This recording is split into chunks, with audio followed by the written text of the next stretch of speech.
toutes et à tous dans cette nouvelle vidéo avec mon invitée Marie-Claude Marsollier à l'occasion de la sortie de son nouvel ouvrage, Le fétichisme de la viande. Alors, vous avez déjà écrit un ouvrage en 2020 qui s'appelle Le mépris des bêtes, donc un lexique de la ségrégation animale.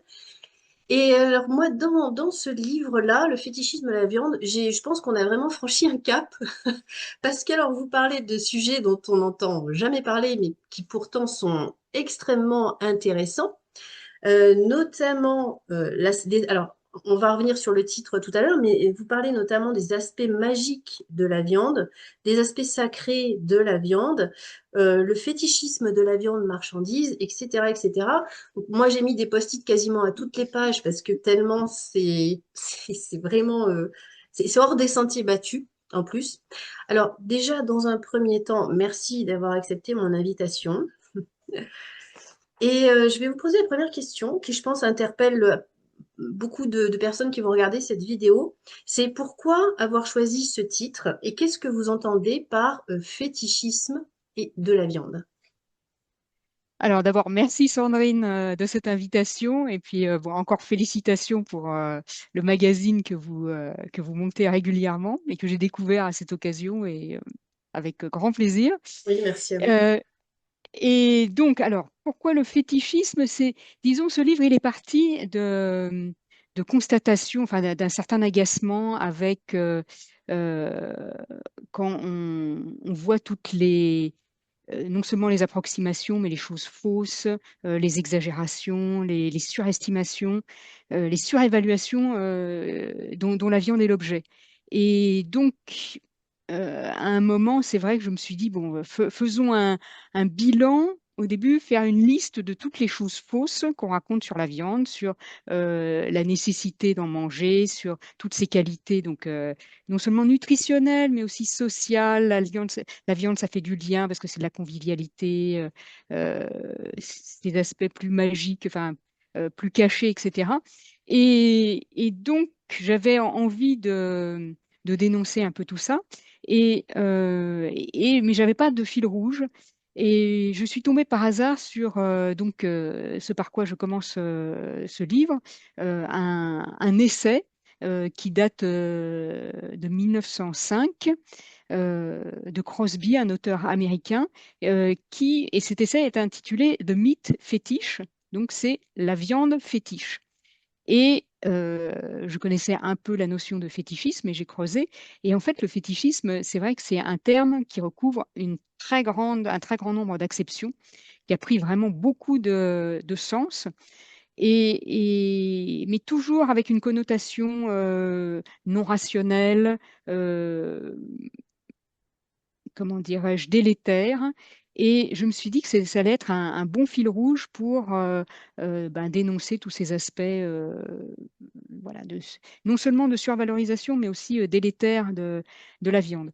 Donc, en fait, j'ai pris ces termes de fétiche et fétichisme, et donc j'ai lu beaucoup à leur sujet, et j'ai dégagé au fil du temps un certain nombre de signification de ces termes, et j'ai essayé de voir dans quelle mesure, à chaque fois, on pouvait trouver des aspects de la viande qui correspondaient à ces significations.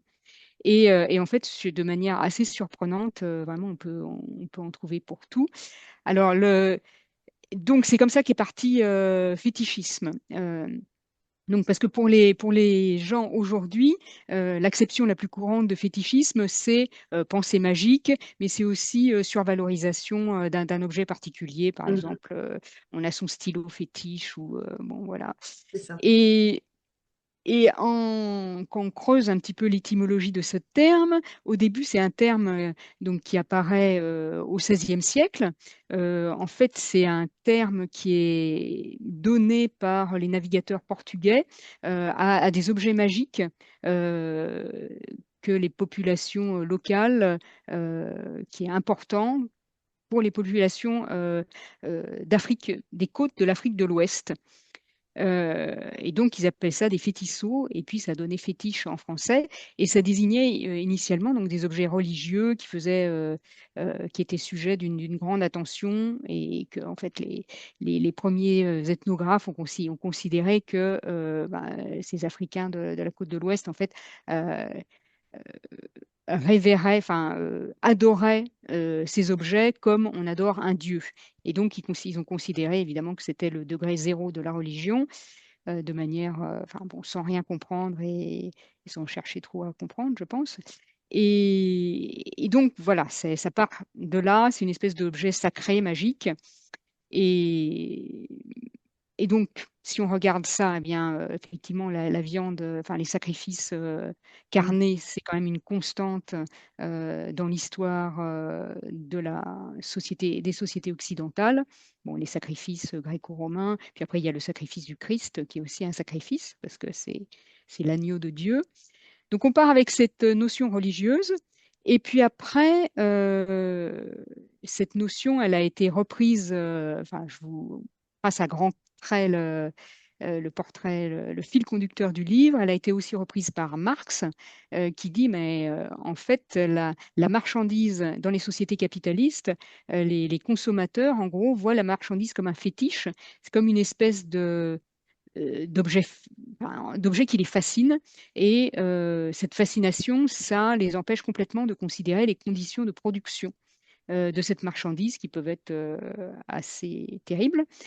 Et là encore, bah, c'est facile de faire le lien avec la viande qui fascine les gens, et ils oublient complètement que ce sont des animaux donc sentients avec une conscience, une personnalité, etc., qui sont euh, très souvent élevés dans des conditions effroyables et tués, assassinés dans des conditions encore pires.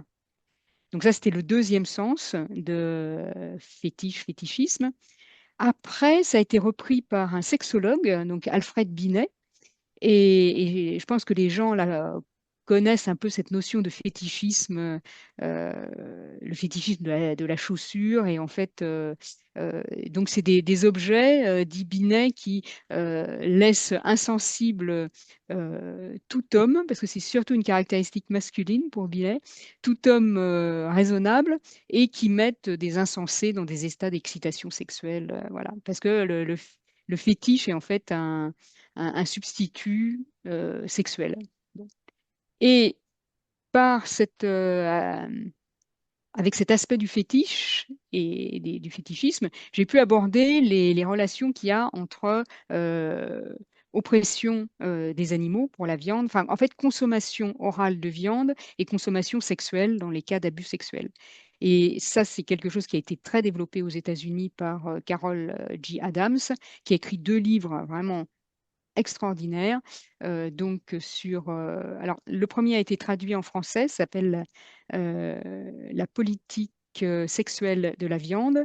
Le deuxième n'a pas été traduit, s'appelle The Pornography of Meat, donc c'est la pornographie de la viande. Et ce sont vraiment deux livres dans lesquels, encore une fois, Carol G. Adams enfin, montre le parallèle qu'il y a entre l'oppression des animaux non humains et l'oppression des femmes, leur consommation, en fait, euh, des, par des hommes, bon, sachant que les femmes consomment aussi assez largement des aliments carnés, mais bon. Et la dernière chose pour fétiche et fétichisme, eh bien, c'est lorsque Sigmund Freud, repartant des travaux d'Alfred Binet sur la sexologie, dit pour lui, le fétichisme, ça va devenir, en fait, il va considérer que donc, il part des travaux de Binet, et au début, il dit, bon, en fait, le fétichisme, c'est le phallus qui manque aux femmes. Et c'est un traumatisme pour le jeune garçon, parce que là encore, les fétichistes sont des êtres masculins. C'est ce traumatisme du jeune garçon de découvrir qu'en fait, sa mère n'a pas de phallus, et donc qu'elle a été castrée, et que si elle a été castrée, lui aussi pourrait être castré. Et il faut absolument conserver cette illusion. Et donc, il va trouver comme objet de substitution, comme ersatz, euh, au, au phallus maternel malheureusement manquant, un objet quelconque qui va le rassurer. Bon. Et là encore, il me semblait qu'on pouvait faire un parallèle entre le fait de s'accrocher à une croyance fausse à tout prix euh, grâce à un objet. Et on peut proposer, alors c'est une interprétation enfin, moins directe, mettons, mais on pourrait proposer que voilà, la viande soit dans nos sociétés une espèce de fétiche qui nous permet d'oublier, alors non pas que les femmes n'ont pas de phallus, mais que en fait on est comme les autres animaux, on est mortel et que notre chair, eh bien, elle va pourrir. D'abord que euh, elle est sensible à la maladie, etc. Et que elle elle va disparaître de la même manière que la chair des autres animaux disparaît lorsqu'on la mange. Bon, donc voilà, ce serait en fait le fait de différencier complètement le traitement que euh, on- les sociétés occidentales offrent aux cadavres humains, qui sont traités avec beaucoup de dévotion, évidemment, et c'est comment dire, je sais pas un crime, mais c'est pénalement très répréhensible de déterrer les cadavres, les mutiler, etc.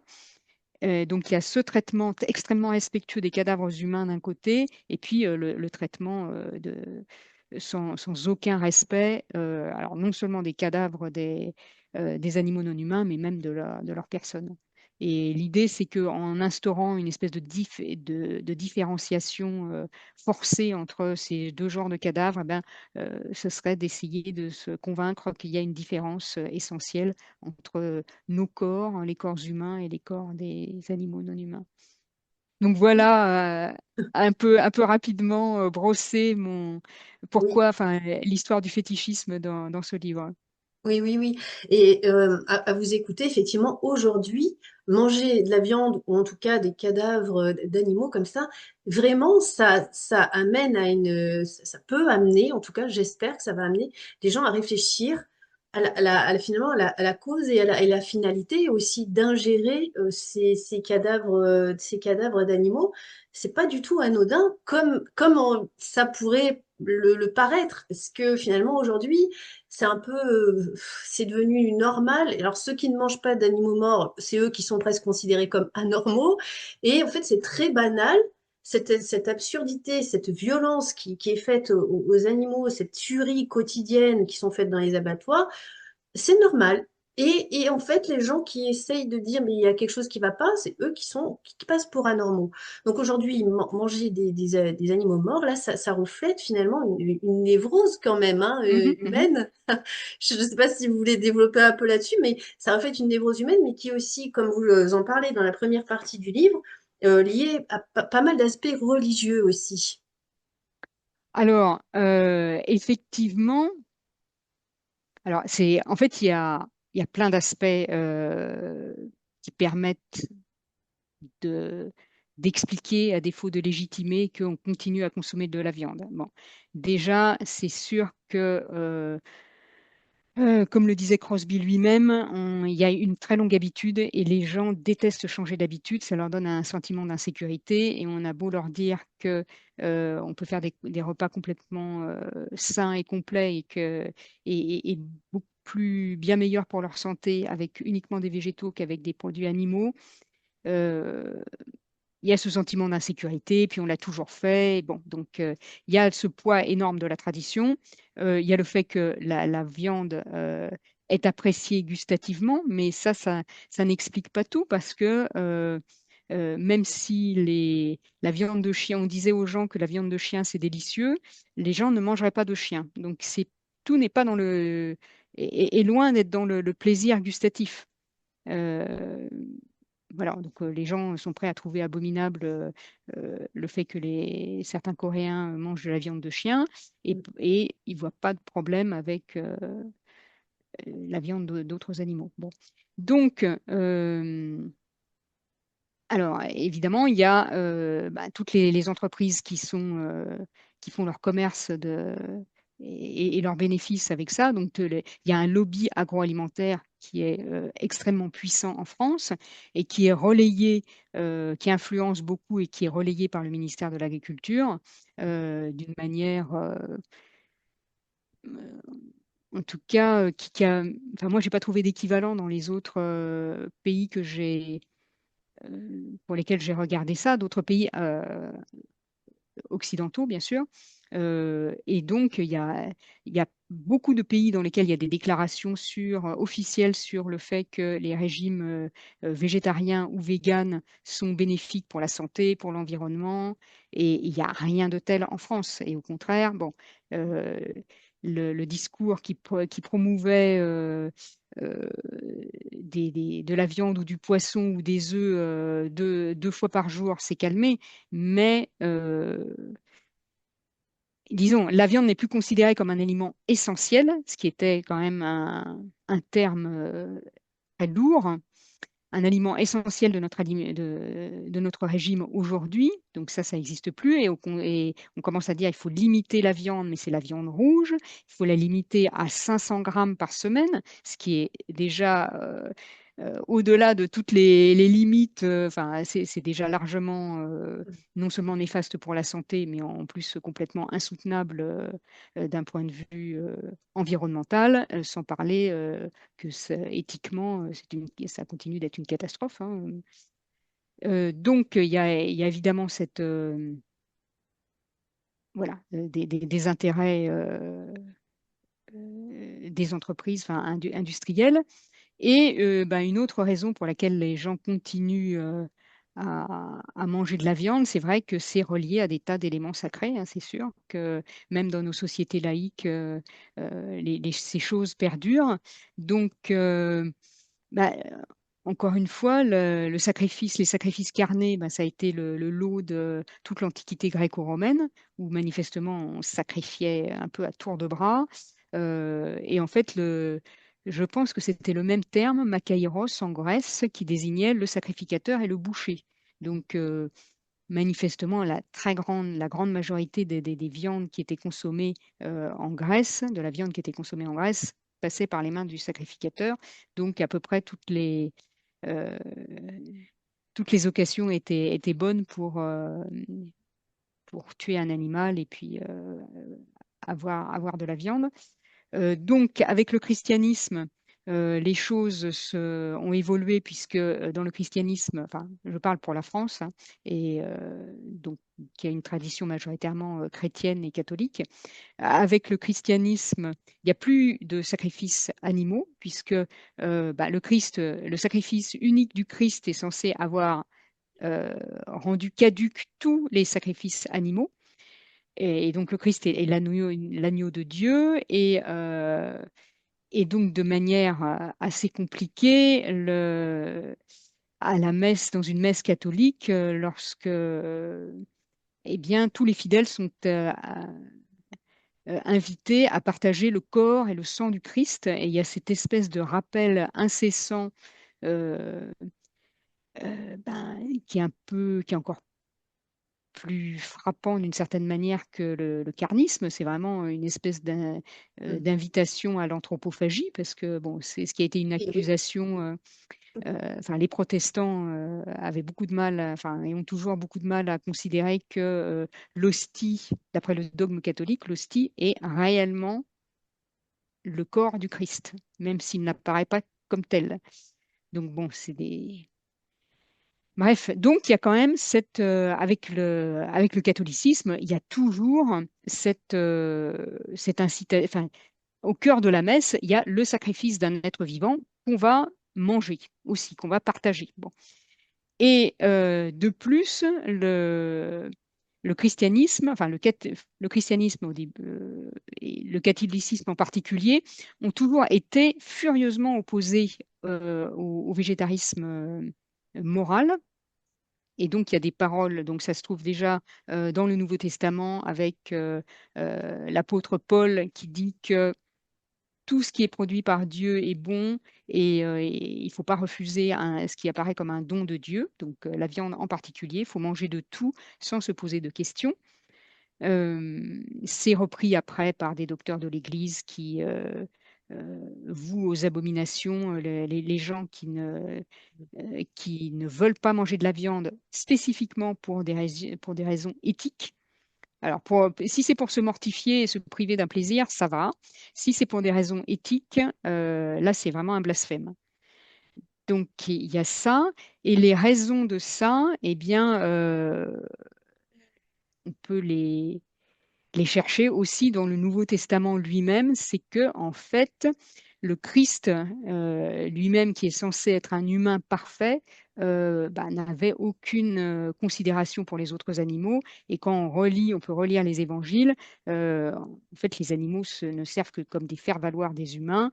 Et donc, il y a l'épisode des cochons où il va il y a un épisode dans lequel Jésus va faire sortir un démon d'un humain qui est possédé, ou un ensemble de démons d'un humain qui est possédé. Il les transfère dans un troupeau de 2000 porcs, et les 2000 porcs vont se noyer dans la mer, et c'est censé être la fin heureuse et un miracle de plus pour Jésus qui, par ailleurs, enfin voilà. Il y a à aucun moment, il y a une trace de respect quelconque de la part de Jésus pour les animaux non humains.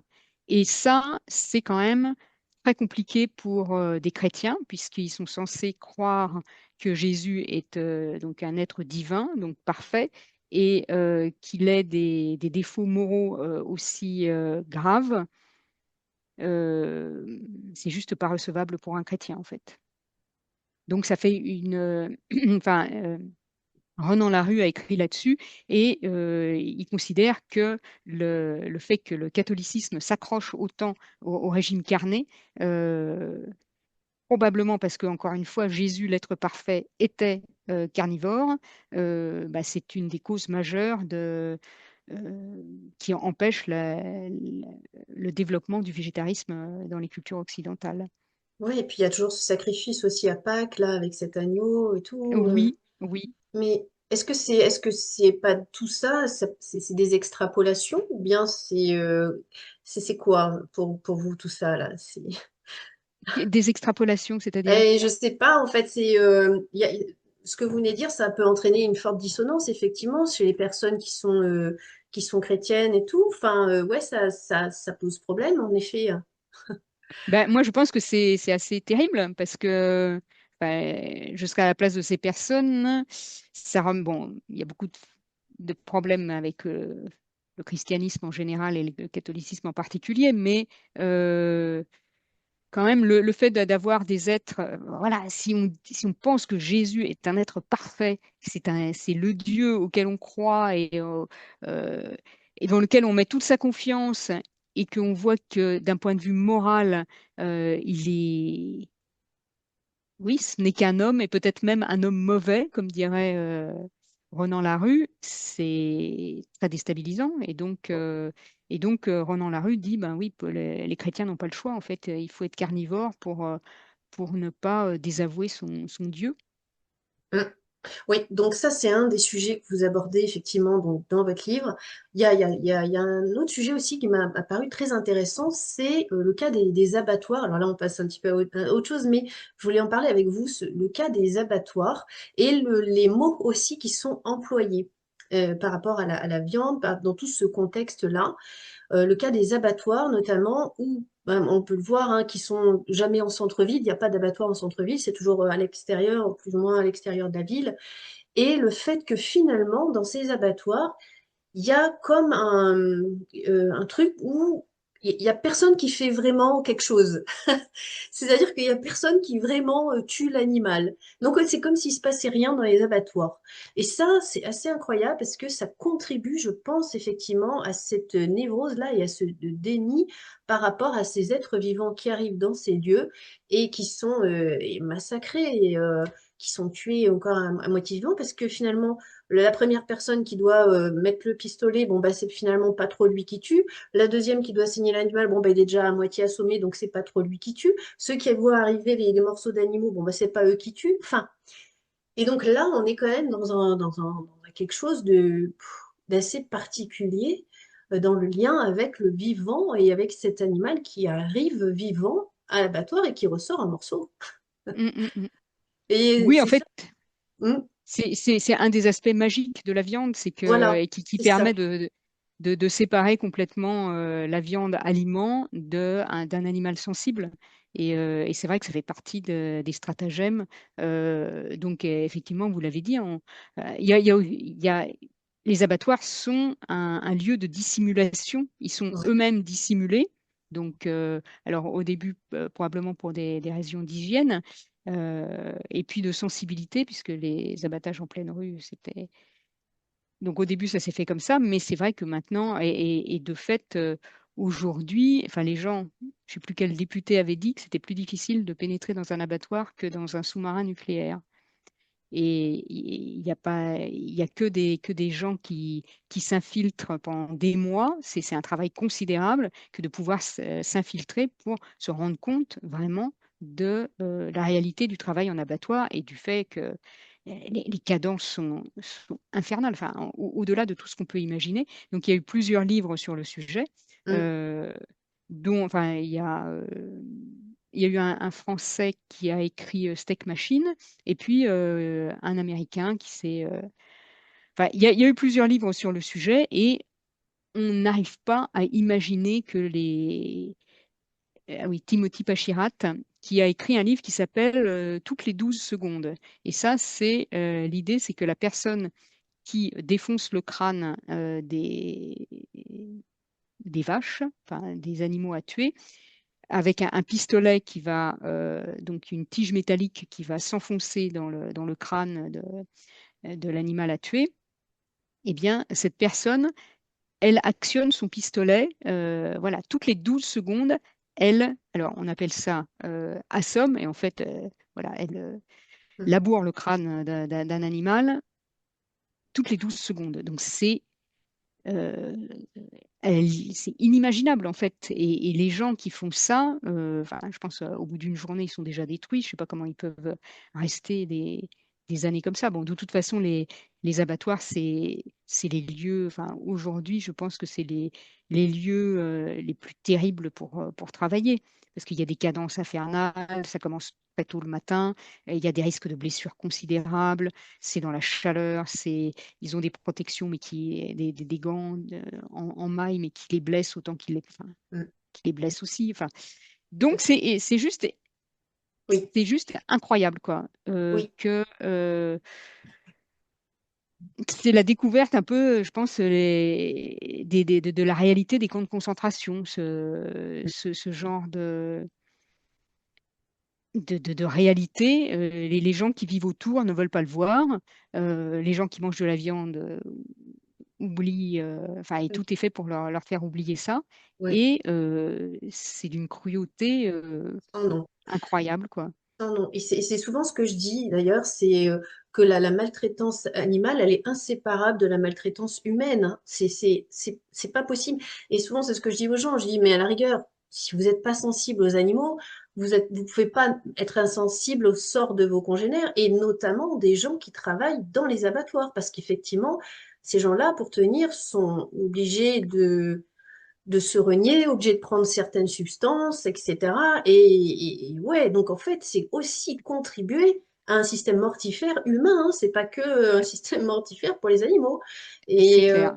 mais souvent, il y a, oh ben non, enfin, il y a souvent ce déni, encore une fois, aussi de la souffrance en général, hein, parce que ce sont pas des arguments qui sont très facilement entendus, mais pourtant, c'est la réalité. Oui, mais je pense aussi, c'est... En fait, les gens ne veulent pas y penser. Il y a la base du système, c'est une coupure entre l'aliment et un être vivant. Les gens ne voient pas la vache dans le steak haché. Et ça, c'est vraiment une performance incroyable de la tradition, des lobbies, etc., de faire oublier ça. Donc,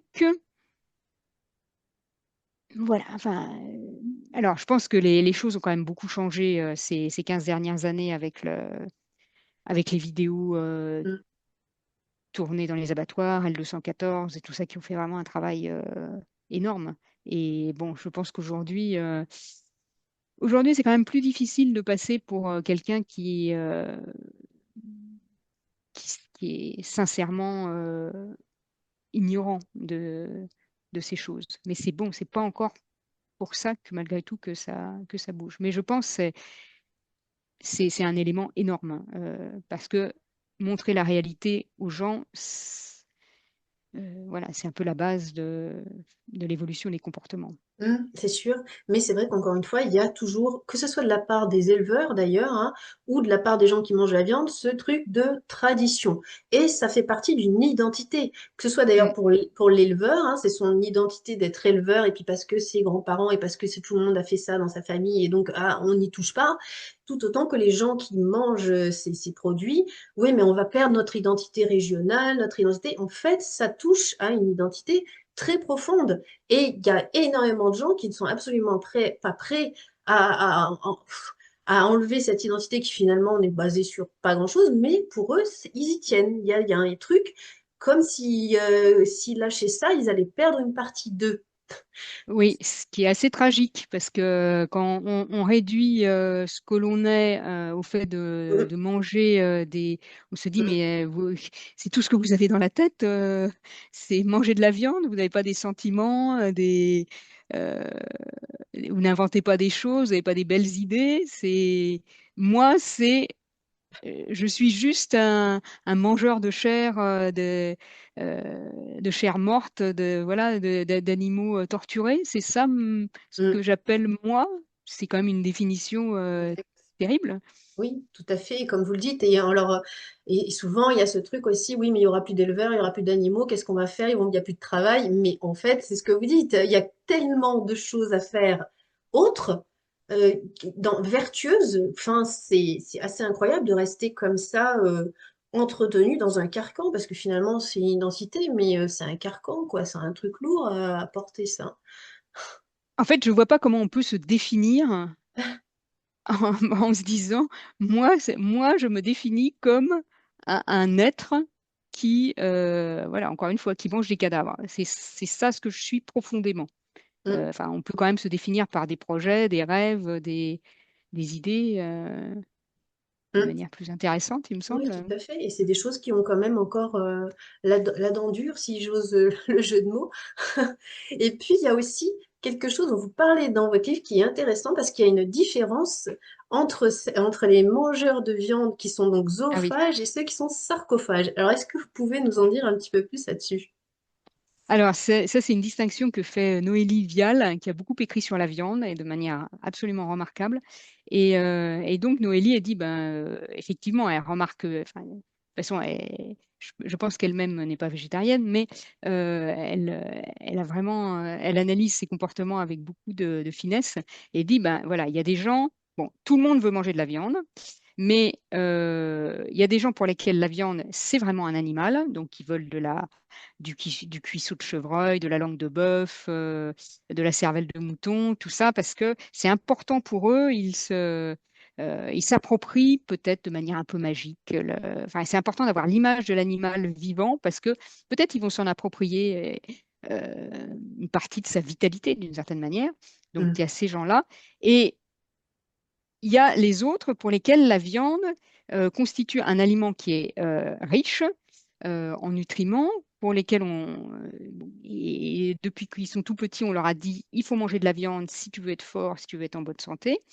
Mais ça les intéresse surtout pas de manger de la viande de bœuf ou une tête de veau parce que en fait ça les dégoûte profondément et donc ils veulent juste que la viande ce soit une espèce de matière informe qui n'a pas d'histoire, pas de et donc voilà il y a là cette séparation complète entre euh, la chair et puis l'animal, la chair morte et puis l'animal vivant. Et donc, pour les premiers, Noélie Vial va les appeler des zoophages, parce que donc phagein en grec, ça veut dire manger. Donc zoo, donc zoon, c'est l'animal. Donc ils sont prêts à manger des animaux, ça leur plaît. Euh, ils assument complètement ça. Et puis, il y a les sarcophages, parce que sarx, c'est la chair, et c'est voilà, des personnes qui veulent, elles, un aliment nutritif, mais sans histoire. la différence fondamentale entre tout le monde veut manger de la viande, la différence fondamentale, c'est qu'il y a un nombre relativement restreint d'individus qui assument que ça provient d'un animal vivant et auquel ça plaît, et la grande majorité des gens pour lesquels il y a une séparation entre l'aliment et un être vivant qu'il a fallu tuer pour euh, avoir Oui. avoir cet Et aliment. ouais, donc finalement, les premiers sont comment je pourrais dire, encore plus hard que les seconds qui sont encore plus dans le déni quelque part alors. Oui, absolument, parce que les premiers, au moins, C'est pas qu'ils assument, mais bon, si, ils assument parce que et aussi ils ont une idéologie qui dit que de toute façon les humains, enfin et il y a aussi ça dans la religion, hein, c'est que euh, Dieu a donné, enfin c'est dans la Genèse, c'est après après le déluge, Jéhovah va sauver la famille de Noé et va leur dire, voilà, je vous donne non seulement les plantes, mais je vous donne tout ce qui bougent sur la terre, qui volent dans les cieux, qui nagent sur la mer. Ils sont tous ces animaux.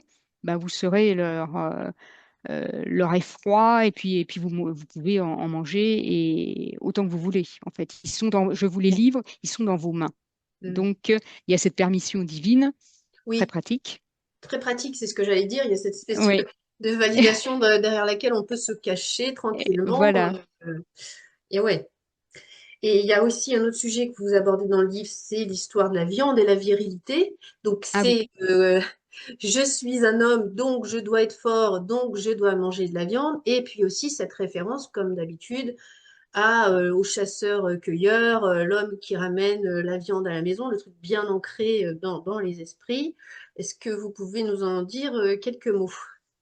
Alors, donc c'est à propos de Du, bah, du, la. du rapport entre la virilité, le fait d'être un homme, un vrai, et qui doit manger de la viande, donc qui doit se nourrir d'animaux morts pour être fort.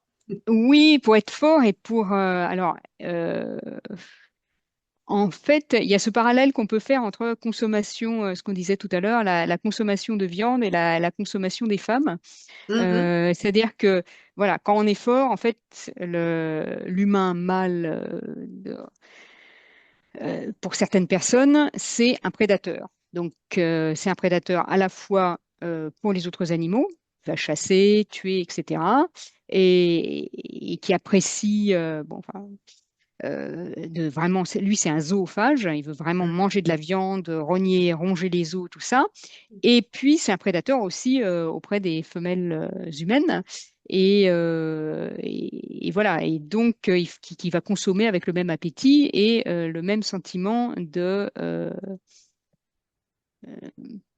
comment dirais-je, qu'on lui doit quelque chose, le même sentiment de droit. C'est-à-dire que, voilà, les humains mâles sont des prédateurs. Et effectivement, à l'appui de ce parallèle, ben, on peut citer des tas de choses. Le fait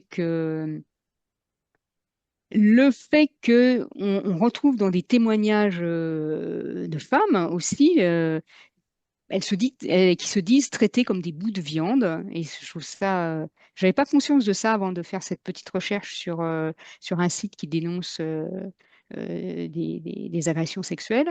Euh, Jusqu'à des propos assez surprenants d'un candidat à la présidentielle, donc Éric Zemmour pour ne pas le nommer, qui dans son livre qui s'appelle Le premier sexe, en référence à Simone de Beauvoir, Le deuxième sexe, qui est bon, qui se lamente sur le fait que les humains mâles sont en train de devenir des femmes et que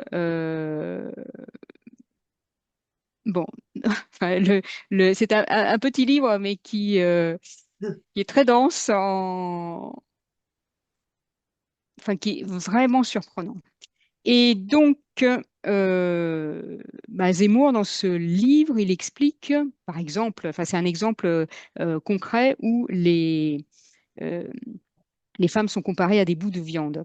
Et il dit, voilà, en gros, un homme ne peut pas tomber amoureux, ne peut pas faire l'amour à la femme qu'il aime, parce que la femme qu'il aime, il la respecte trop.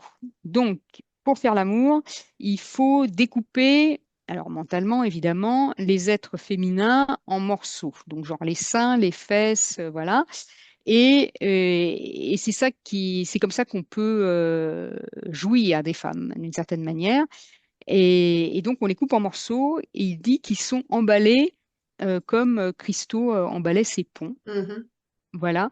Et donc, et donc c'est vraiment quand même assez fortement, ça suggère assez fortement l'image d'une viande de boucherie. Bon, donc voilà, les femmes sont de la viande, les hommes sont des prédateurs, euh, et puis ben, les relations sexuelles sont souvent vues comme des relations de proie-prédateur. Donc il y a tout un vocabulaire passé à la casserole, Oui, c'est vrai. Oui. voilà, qui, en France comme dans d'autres langues, assimile la mendication à la consommation sexuelle. Mm, mm, mm. Et sachant qu'effectivement, la consommation sexuelle, c'est toujours l'homme qui mange la femme, évidemment, et il n'y a pas de réciprocité, il y a pas de réciprocité, hein. Oui, c'est ça, c'est ça. Oui, oui, Alors que oui. bon, on pourrait imaginer que les actes sexuels soient, enfin, Et, normalement, quand ça se passe bien, c'est un partage plutôt ouais. qu'une prédation, mais voilà.